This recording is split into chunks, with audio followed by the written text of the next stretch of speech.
అండి, ఎలా ఉన్నారు? అందరూ బాగున్నారు కదా? అందరికీ గుడ్ ఈవినింగ్ అండి. ఈరోజు ఇంకా ఎలా నాన్ వెజ్ తప్పించుకుందామన్నా తప్పలేదండి. మా వారు వెళ్ళి ఈవినింగ్ నాటుకోడి తెచ్చేసారు. ఇంకా అది వండక తప్పలేదన్నమాట. ఇంక ఈవినింగ్ నాటుకోడి వండానండి. ఇంకా వైట్ రైస్ వేసుకుని తింటారు అనుకున్నాను. ఈ లోపల మా పిల్లలు నాటుకోడి తినరు కదా, మళ్ళీ వాళ్ళకి పులిహార చేశాను.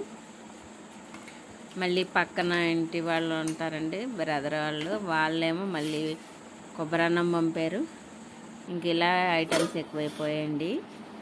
ఇంకా ఇవన్నీ ఇలా కొంచెం కొంచెం టేస్ట్ చూసి నాటుకోడి కొబ్బరన్నం కూడా చాలా టేస్ట్గా ఉంటుంది. అలాగే పులిహోరలో కూడా కోడి మాంసం కూడా చాలా టేస్ట్ ఉంటుంది.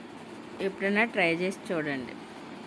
సండే అంటే స్పెషల్గానే ఉండాలి కదా, అందుకే స్పెషల్గా అయిపోయింది ఇవాళ మాకు వద్దన్న.